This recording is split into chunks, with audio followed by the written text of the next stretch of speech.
사무엘기하 18장. 다윗은 자기와 함께 있는 백성은 점검하여 보고 그들 위에 천부장들과 백부장들을 세웠다. 다윗은 또 모든 백성은 셋대로 나눈 뒤에 3분의 1은 요압에게 맡기고 또 3분의 1은 수라의 아들이며 요압의 동생인 아비새에게 맡기고 나머지 3분의 1은 가드 사람 이때에게 맡겼다. 그런 다음에 왕이 온 백성에게 자기도 그들과 함께 싸움터로 나가겠다고 선언하니 온 백성이 외쳤다. 임금님께서 나가시면 안 됩니다. 우리가 도망을 친다 하여도 그들이 우리에게는 마음을 두지 않을 것이며 우리가 절반이나 죽는다 하여도 그들은 우리에게 마음을 두지 않을 것입니다. 임금님은 우리들 만명과 다름이 없으십니다. 그러니 임금님은 이제 성 안에 계시면서 우리를 도우시는 것이 더 좋겠습니다. 그러자 왕은 그들의 의견을 따르겠다고 말하고 성문 곁에 서 있으니 온 백성이 100명씩 1000명씩 부대별로 나아갔다. 그때 왕이 요압과 아비새와 이때에게 부탁하였다. 나를 생각해서라도 저 어린 압살롬을 너그럽게 대하여 주시오. 왕이 압살롬을 너그럽게 대하여 달라고 모든 지휘관에게 부탁하는 말을 온 백성이 다 들었다. 다윗의 군대가 이스라엘 사람과 싸우려고 들녘으로 나가서 에브라임 수속에서 싸움을 하였다. 거기서 이스라엘 백성이 다윗의 부하들에게 패하였는데 그들은 그날 거기에서 크게 패하여서 2만 명이나 죽었다. 싸움이 온 땅 사방으로 번져나가자 그날 숲속에서 목숨을 잃은 군인이 칼에 찔려서 죽은 군인보다 더 많았다. 압살롬이 어쩌다가 다윗의 부하들과 마주쳤다. 압살롬은 노새를 타고 있었는데 그 노새가 큰 상수리나무의 울창한 가지 밑으로 달려갈 때 그의 머리채가 상수리나무에 휘감기는 바람에 그는 공중에 매달리고 그가 타고 가던 노새는 빠져나갔다. 어떤 사람이 이것을 보고서 요압에게 알려주었다. 압살롬이 상수리나무에 매달려 있습니다. 요압이 자기에게 소식을 전해준 그 사람에게 물었다. 내가 그를 보았는데도 왜 그를 당장에 쳐서 땅에 쓰러뜨리지 않았느냐. 그랬더라면 내가 너에게 은 10개와 띠 하나를 주었을 것이다. 그 사람이 요압에게 대답하였다. 비록 은 1000개를 달아서 저의 손에 쥐어주신다고 하여도 저는 감히 손을 들어 임금님의 아들을 치지 않을 것입니다. 임금님께서 우리 모두가 듣도록 장군님과 아비새와 이때에게 누구든지 어린 압살롬을 보호하여 달라고 부탁하셨기 때문입니다. 제가 임금님을 속이고 그의 생명을 해치면 임금님 앞에서는 아무 일도 숨길 수가 없기 때문에 장군님까지도 저에게서 등을 돌릴 것입니다. 그러자 요압은 너하고 이렇게 꾸물거릴 시간이 없다 하고 말한 뒤에 투창 세 자루를 손에 들고 가서 아직도 상수리나무의 한가운데 산채로 매달려 있는 압살롬의 심장을 꿰뚫었다. 요압의 무기를 들고 다니는 젊은이 10명도 모두 둘러싸고서 압살롬을 쳐서 죽였다. 그런 다음에 요압이 나팔을 부니 백성이 이스라엘 사람을 뒤쫓다가 돌아왔다. 요압이 백성에게 싸움을 그치게 하였기 때문이다. 그들은 압살롬을 들어다가 숲속의 깊은 구덩이에 집어던지고 그 위에다가 아주 큰 돌무더기를 쌓았다. 온 이스라엘 사람들은 도망하여서 저마다 자기 장막으로 돌아갔다. 평소에 압살롬은 자기의 이름을 후대에 남길 아들이 없다고 생각하여 살아있을 때 이미 자기 비석을 준비하여 세웠는데 그것이 지금 왕의 골짜기에 있다. 압살롬이 그 돌기둥을 자기의 이름을 따서 불렀기 때문에 사람들은 그것을 오늘날까지도 압살롬의 비석이라고 한다. 그때 사독의 아들 아히마아스가 요압에게 말하였다. 제가 임금님에게로 달려가서 주님께서 임금님을 원수에게서 구원하셨다는 이 기쁜 소식을 전하겠습니다. 그러나 요압이 말렸다. 오늘은 아무리 좋은 소식이라도 내가 전하여서는 안 된다. 너는 다른 날 이 좋은 소식을 전하여도 된다. 그러나 오늘은 날이 아니다. 오늘은 임금님의 아들이 죽은 날이다. 그리고는 요압이 에티오피아 사람에게 명령하였다. 내가 가서 본 대로 임금님께 아뢰어라. 그러자 그 에티오피아 사람이 요압에게 절하고 달려갔다.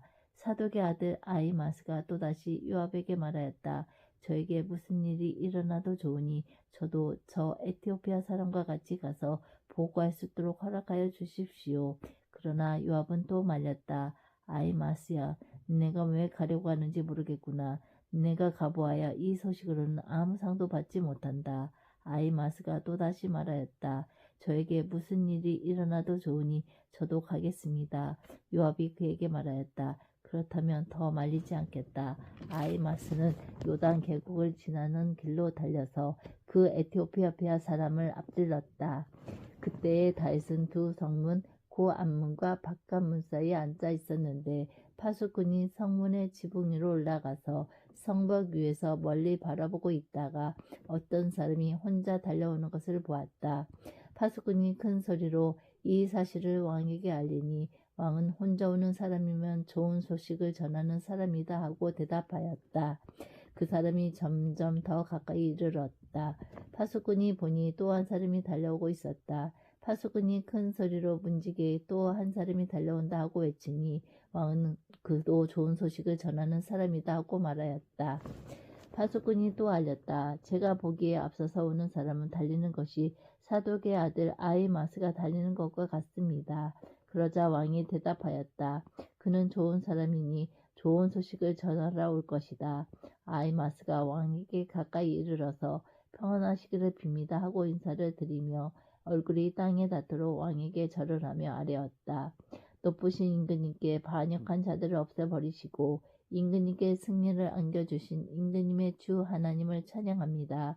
왕이 그 어린 압살롬도 평안하더냐 하고 물으니 아히마스는 임금님의 신하 요압이 이 종을 보낼 때 큰 소동이 있었습니다마는 무슨 일인지는 모르겠습니다. 왕이 물러나서 곁에 서 있으라고 말하니 그는 곁으로 물러나서 서 있었다. 바로 그때 그 에티오피아 사람이 들어왔다. 에티오피아 사람이 왕에게 아뢰었다. 높으신 임금님께 기쁜 소식을 가져왔습니다. 주님께서 오늘 임금님께 반역한 자들을 없애버리시고 임금님께 승리를 안겨주셨습니다. 왕이 에티오피아 사람에게 물었다. 그 어린 압살롬이 평안하더냐? 에티오피아 사람이 대답하였다. 높으신 임금님의 원수들을 비롯하여 임금님께 반역한 자들이 모조리 그 젊은이와 같이 되기를 바랍니다. 왕은 이 말을 듣고 마음이 찢어질 듯이 아파서 성문 위에 다락방에 올라가서 울었다. 그는 올라갈 때 내 아들 압살롬아, 내 아들아, 내 아들 압살롬아, 너 대신에 차라리 내가 죽을 것을 압살롬아, 내 아들아, 내 아들아 하고 울부짖었다. 사무엘기하 19장. 왕이 목나 울면서 압살롬의 죽음을 슬퍼하고 있다는 소문이 요압에게 전해졌다. 그래서 모든 군인에게도 그날의 승리가 슬픔으로 바뀌었다. 왕이 자기 아들들 때문에 몹시 슬퍼한다는 소문이 그날 모든 군인에게 퍼졌기 때문이다. 그래서 그날 군인들은 마치 싸움돼서 도망쳐 나올 때 부끄러워서 빠져나가는 것처럼 슬며시 성 안으로 들어왔다. 그런데도 왕은 두 손으로 여전히 얼굴을 가린 채로 큰 소리로 내 아들 압살롬아, 내 아들아, 내 아들 압살롬아 하고 울부짖었다. 마침내 요압이 집으로 왕을 찾아가서 항의하였다. 임금님 모든 부하가 오늘 임금님의 목숨을 건지고 임금님의 아들들과 딸들의 목숨도 건지고 모든 왕비의 목숨과 후궁들의 목숨까지 건져드렸습니다. 그런데 임금님께서는 오히려 오늘 부하들을 부끄럽게 만드셨습니다. 임금님께서는 어찌하여 임금님을 반역한 무리들은 사랑하시고 임금님께 충성을 바친 부하들은 미워하시는 겁니까? 우리 지휘관들이나 부하들은 임금께는 있으나 마나 한 사람들입니까? 임금님께서는 오늘 임금님의 본심을 드러내셨습니다. 차라리 오늘 압살롬이 살고 우리가 모두 죽었더라면 임금님께서는 더 기뻐하셨을 것입니다. 그렇지 않으시다면 이제라도 일어나 밖으로 나가셔서 임금님의 부하들을 위로의 말로 격려해 주십시오. 제가 주님의 이름을 걸고 맹세하지만 지금 임금님께서 밖으로 나가지 않으시면 오늘 밤에 한 사람도 임금님 곁에 남아있지 않을 것입니다. 그러면 임금님께서 젊은 시절부터 이제까지 당한 그 모든 환난보다도 더 무서운 환난을 당하실 것입니다. 그러자 왕이 일어나서 성문 문으로 나와 앉았다. 임금님께서 성문 문에 앉아 계신다는 소식이 모든 부하에게 전해지니 모든 부하가 왕의 앞으로 나왔다. 그 사이에 이스라엘 사람들은 모두 도망하여 저마다 자기 집으로 돌아갔다. 이스라엘 백성은 지파마다 서로 의논이 분분하였다. 다윗 왕은 우리를 원수들의 손아귀에서 구해 주었다. 블레 사람의 손아귀에서도 우리를 건져 주었다. 그러나 지금은 압살롬에 비해서 이 나라에서 떠나 있다. 우리가 기름을 부어서 왕으로 세운 압살롬은 싸움터에서 죽었다. 그러니 이제 우리가 다윗 왕을 다시 왕궁으로 모셔오는 일을 주저할 필요가 어디에 있는가. 온 이스라엘이 하는 말이 다윗 왕에게 전달되었다. 다윗 왕은 두 제사장 사독과 아비아달에게 사람을 보내서 이렇게 말하였다. 유다 장로들에게 나의 말을 전하여 주십시오. 그들이 어찌하여 왕을 다시 왕궁으로 모시는 일에 맨 나중이 데려가는지. 그들은 나의 친족이요 나의 권력 지친인데 어찌하여 왕을 다시 모셔오는 일에 맨 나중이 데려가는지 물어보시기 바랍니다. 그리고 아마사에게는 그가 나의 골육 지친이면서도 요압을 대신하여 군대 사령관이 되지 않는다면 하나님이 나에게 무슨 벌을 내리시더라도 내가 달게 받겠다고 하더라고 알려주십시오. 이렇게 다윗이 모든 유다 사람의 마음을 하나같이 자기 쪽으로 기울게 하니 그들이 왕에게 사람을 보내서 말하였다. 임금님께서는 부하들을 모두 거느리고 어서 빨리 돌아오시기를 바랍니다. 다윗 왕이 돌아오는 길에 요단 강가에 이르렀는데 유다 사람들이 왕을 맞이하여 요단 강을 건너게 하려고 이미 길가에 와 있었다. 바오림에 사는 베냐민 사람으로 게라의 아들인 시므이도 급히 와서 다윗 왕을 맞이하려고 모든 유다 사람들과 함께 내려왔다. 그는 베냐민 사람 1000명을 거느리고 사울 집안의 종 시바와 함께 왔는데 시바도 자기의 아들 15명과 자기의 종 20명을 다 데리고 나왔다. 이들은 요단강을 건너서 왕 앞으로 나왔다. 그들은 왕의 가족이 강을 건너는 일을 도와서 왕의 환심을 사려고 나룻배로 건너갔다. 왕이 요단강을 건너려고 할 때 게라의 아들 시므이가 왕 앞에 엎드려서 말하였다. 임금님, 이 종의 허물을 마음에 두지 말아 주십시오. 높으신 임금님께서 예루살렘에서 떠나시던 날 제가 저지른 죄악을 임금님께서는 기억하시거나 마음에 품지 말아 주십시오. 바로 제가 죄를 지은 줄을 이 종이 잘 알고 있습니다. 그렇기 때문에 제가 오늘 요셉 지파의 모든 사람 가운데서 맨 먼저 높으신 임금님을 맞으러 내려왔습니다. 수레의 아들 아비새가 그 말을 받아서 왕에게 말하였다. 주님께서 기름 부어 세우신 분을 시므이가 저주하였으니 그것만으로도 시므이는 죽어야 마땅한 줄 압니다. 그러나 다윗이 말하였다. 수레의 아들들은 들어라. 나의 일에 왜 너희가 나서서 오늘 나의 대적이 되느냐. 내가 오늘에서야 온 이스라엘의 왕이 된 것 같은데 이런 날에 이스라엘에서 사람이 처형을 받아서야 되겠느냐. 왕이 시므에게 맹세하였다. 너는 처형을 당하지 않을 것이다. 그때 사울의 손자 무비보셋도 왕을 맞으러 내려왔다. 그는 왕이 떠나간 날부터 평안하게 다시 돌아온 날까지 발도 씻지 않고 수염도 깎지 않고 옷도 빨아입지 않았다. 그가 예루살렘에서 와서 왕을 맞이하니 왕이 그에게 물었다. 무비보셋은 어찌하여 나와 함께 떠나지 않았느냐. 그가 대답하였다. 높으신 임금님, 저는 다리를 절기 때문에 나귀를 타고 임금님과 함께 떠나려고 제가 탈 나귀에 안장을 얹으라고 저의 종에게 일렀으나 종이 그만 저를 속였습니다. 그리고는 그가 임금님께 가서 이 종을 모함까지 하였습니다. 임금님은 하나님의 천사와 같은 분이시니 임금님께서 좋게 여기시는 대로 처분하시기를 바랍니다. 제 아버지의 온 집안은 임금님에게 죽어도 마땅한 사람들 뿐인데 임금님께서는 이 종을 임금님의 상에서 먹는 사람들과 함께 먹도록 해주셨으니 이제 저에게 무슨 염치가 있다고 임금님께 무엇을 더 요구하겠습니까? 그러나 왕은 그에게 말하였다. 내가 어찌하여 그 이야기를 또 꺼내느냐. 나는 이렇게 결정하였다. 너는 시바와 밭을 나누어 가져라. 무비보셋이 왕에게 아뢰었다. 높으신 임금님께서 안전하게 왕궁으로 돌아오시게 되었는데 이제 그가 그 밭을 다 차지한들 어떻습니까?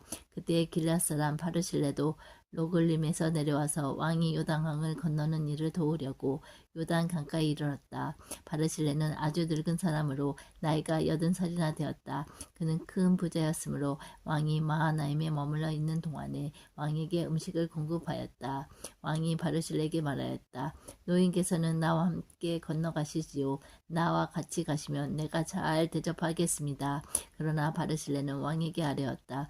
제가 얼마나 더 오래 산다고 임금님과 함께 예루살렘으로 올라가겠습니까? 제 나이가 지금 80입니다. 제가 이 나이에 좋은 것과 나쁜 것을 어떻게 가릴 줄 알겠습니까? 이 종이 무엇을 먹고 무엇을 마신들 그 맛을 알기나 하겠습니까? 노래하는 남녀가 아름다운 노래를 부른들 제가 이 나이에 잘 알아듣기나 하겠습니까? 그러니 이 종이 높으신 임금님께 다시 짐이 되어서야 되겠습니까? 이 종은 임금님을 모시고 요단강을 건너려는 것뿐인데 어찌하여 임금님께서는 이러한 상을 저에게 베푸시려고 하십니까? 부디 이 종을 돌아가게 하셔서 고향 마을에 있는 제 아버지와 어머니의 무덤 곁에서 죽게 하여 주시기를 바랍니다. 그 대신에 이 종의 아들 기맘이 여기에 있으니 그가 높으신 임금님을 따라가게 하시고 임금님께서 바라신 대로 그에게 잘 대하여 주시기를 바랍니다. 그러자 왕이 약속하였다. 물론 내가 기맘을 데리고 가겠소. 그리고 노인께서 보시기에 만족하도록 내가 그에게 잘 대하여 주겠고 또 나에게 특별히 부탁한 것은 무엇이든지 내가 다 이루어 드리겠소. 드디어 온 백성이 요단강을 건넜고 왕도 건너갔다. 왕이 바르실에게 입을 맞추고 복을 빌어주니 바르실레가 자기의 고장으로 돌아갔다. 왕이 길가로 건너갈 때 기맘도 왕을 따라서 건너갔다. 온 유다 백성과 이스라엘 백성의 절반이나 왕을 따라서 요단강을 건너갔다. 그런데 갑자기 온 이스라엘 사람이 왕에게 몰려와서 이렇게 말하였다. 어찌하여 우리의 형제인 유다 사람들이 우리와 의논도 없이 임금님을 몰래 빼돌려 임금님과 임금님의 가족과 다윗 왕의 모든 신하를 모시고 건넜습니까? 그러자 온 유다 사람이 이스라엘 사람에게 대답하였다. 우리가 임금님과 더 가깝기 때문이다. 너희가 이런 일로 그렇게 화를 낼 이유가 무엇이냐? 우리가 임금님께 조금이라도 얻어먹은 것이 있느냐? 임금님이 우리에게 조금이라도 주신 것이 있어서 그러는 줄 아느냐? 그러나 이스라엘 사람은 유다 사람에게 이렇게 말하였다. 우리는 임금님께 요구할 권리가 너희보다 10갑절이나 더 있다. 그런데 어찌하여 너희는 우리를 무시하였느냐? 높으신 임금님을 우리가 다시 모셔와야 되겠다고 맨 먼저 말한 사람이 바로 우리가 아니었느냐? 그래도 유다 사람의 말이 이스라엘 사람의 말보다 더 강경하였다.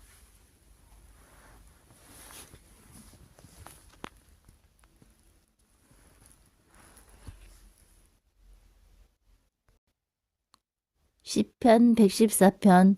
이스라엘이 이집트에서 나올 때 야곱의 집안이 다른 언어를 쓰는 민족에게서 떠나올 때 유다는 주님의 성소가 되고 이스라엘은 그의 영토가 되었다. 바다는 그들을 보고 도망쳤고 요단강은 뒤로 물러났으며 산들은 순양처럼 뛰놀고 언덕들도 새기양처럼 뛰놀았다. 바다야 너는 어찌하여 도망을 쳤느냐? 요단강아 너는 어찌하여 뒤로 물러났느냐? 산들아 너희는 어찌하여 순양처럼 뛰놀았느냐? 언덕들아 너희는 어찌하여 새끼양처럼 뛰놀았느냐? 온 땅아 내 주님 앞에서 떨어라. 야곱의 하나님 앞에서 떨어라. 주님은 반석 웅덩이가 되게 하시며 바위에서 샘이 솟게 하신다. 아멘.